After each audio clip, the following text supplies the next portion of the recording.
Hi, a few more friends have joined. They thought that Peter Pan sounded pretty interesting. So we're going to get ready to begin Chapter 9. The Mermaid Lagoon. Wendy probably should have woken the children at once, but she was a young mother and it had not yet been half an hour since they had eaten. Even when she heard the sound of muffled oars, she did not wake them, although she was so scared that her heart seemed to leap up into her throat. Instead, she stood guard over them while they digested. Peter, however, who was snoozing on the rock as well, could smell danger even in his sleep. At the sound of the oars, he jumped to his feet, as alert as a dog, and quickly woke the boys. "Pirates!" he whispered. Just that one awful word. The others huddled close around him. "Dive!" he cried. "Now!" There was a flash of legs, and all of the boys were in the water. They hid as best they could while the pirate dinghy pulled up to the rock they had just been sitting on. In the boat were Smee and Starkey and their captive, the Indian Princess Tiger Lily. The pirates had caught her trying to sneak aboard their ship with a knife and had tied her hands and ankles. They were going to leave Tiger Lily on the rock to drown when the tide came up and covered it. She did not beg. A true princess, she sat up straight and stared proudly ahead. In her dark, watery hiding spot, Wendy cried. She had never witnessed such cruelty or bravery. Peter had seen plenty of both and was not particularly moved. What he did hate, however, was unfairness, and this was 2 against 1. It would have been easy for him to wait until the pirates were gone to rescue Tiger Lily, but Peter never chose the easy way out. "Ahoy there, you rascals!" he cried out in his best imitation of Captain Hook's voice. "Captain?" the 2 pirates called back, squinting into the darkness. "He must be swimming out to us," Starkey said. We're putting Tiger Lily onto the rock," Smee called. "Set her free immediately," was the surprising answer, "or I'll plunge my hook into you both." The command made no sense to the pirates, but they were afraid to disobey their captain. They cut Tiger Lily's cords, and with one last look she slid into the water like a graceful eel. "Boat ahoy!" Hook yelled suddenly. Only this time it was the real Hook, who was apparently also in the water and swimming out to the boat. Peter and Wendy watched from the dark water as Hook used his metal claw to grip the side of the boat and pull himself aboard. From the light of the pirate's lantern, Wendy could see his roughly handsome face. She wanted desperately to swim away, but Peter signaled for her to stay put. Once on board, Hook sat with his head in his hands, groaning in extreme frustration. "Captain, what's wrong?" Smee asked.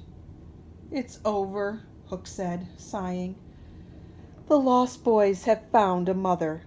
Wendy puffed up with pride, floating now a little higher. "Oh, evil day," Starkey said. "What's a mother?" asked Smee. Just then, the nest belonging to the Never Bird floated by, with the mother bird still sitting on it. "That's a mother, and a good example of one at that," Hook told Smee. "Her nest fell into the water, but has she deserted her eggs? No." There was a break in Hook's voice, as if, for one moment, he was recalling his childhood and his own mother. But he brushed away this weakness and what might have been a small tear with his hook. "Captain, I propose we kidnap the boy's mother and make her our own," Smee suggested. "Yes," Hook said. "We will capture the boys and make them walk the plank. Then we will keep their mother." Smee and Starkey cheered. "Wait," Hook said suddenly, remembering Tiger Lily. "Where's the princess?" "We let her go," Smee replied. "Why?" Hook demanded. "Why, you told us to," Smee stammered. "I heard you too, Captain," Starkey said. "What kind of trickery is going on here?" thundered Hook. "I gave no such order." He looked around and shivered. "Dark spirit that haunts the lagoon tonight," he called out. "Do you hear me?" "I hear you." Peter replied in Hook's own voice. Hook was brave, but Smee and Starkey hugged each other, shaking. "Who are you?" Hook called out. "I am James Hook," replied the voice, "captain of the Jolly Roger."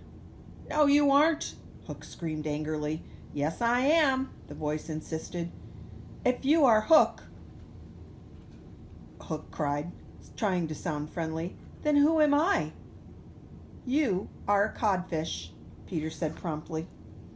Smee and Starkey were slightly stupid and proud, a bad combination. "A codfish," they muttered. "Have we been taking orders all this time from a mere fish?" Hook barely heard them. It was not their lack of faith in him that most bothered him, but suddenly his lack of faith in himself. He felt his ego slipping away from him. "Don't desert me," he whispered to it hoarsely. "Hook," Hook asked cleverly, "do you have another voice?" Peter could never resist a game, so he answered in his own voice, "I do." "And another name?" "Yes." "Are you an animal, vegetable, or mineral?" Hook asked. "Yes, no, and no," Peter replied. "Are you a man?" Hook tried next. "No," Peter practically spit. "A boy, then?" "Yes." "An ordinary boy?" Wendy wanted to play too. "He is a wonderful boy," she shouted out, giggling. Hook was stumped. "You can't guess, you can't guess," Peter bragged. "Give up." In Peter's pride, the pirates saw their chance. "Yes, we give up," they cried. "Tell us who you are." "I'm Peter Pan," Peter yelled out, laughing. Instantly, Hook was himself once more, and Smee and Starkey his faithful crew. "Get him!" Hook roared. "Dead or alive!" Quickly, Peter whistled for his own crew. The lost boys were resting in various parts of the lagoon. "We're coming, Peter!" they cried. The fight was short but sharp. Swords flew in the water and the air, followed by many wheezes and whoops and wails as the two pirates and the lost boys clashed. Hook and Peter had their own private battle to fight.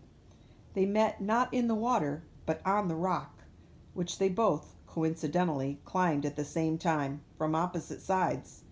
It was so dark they didn't see each other until they were almost in the middle, nose to nose. Peter grabbed a knife from Hook's belt and was about to finish him off when he noticed that he was higher up on the rock than Hook. He would not have been fighting fair, so Peter offered Hook a hand to hoist himself up. Hook was not a similar fan of fighting fair. He leaned over and bit Peter in response. It was not the pain of the bite, but the pain and surprise of the unfairness that dazed Peter, making him quite helpless. All the children are affected like this the first time they realize the world is unfair. People had been unfair to Peter before, but he had always forgotten it, and so he reacted as if it were the first time.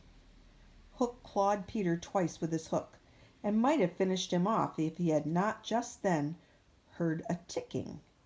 Instead, Hook slid immediately into the water, swimming madly for his ship. I hope you enjoyed Chapter 9.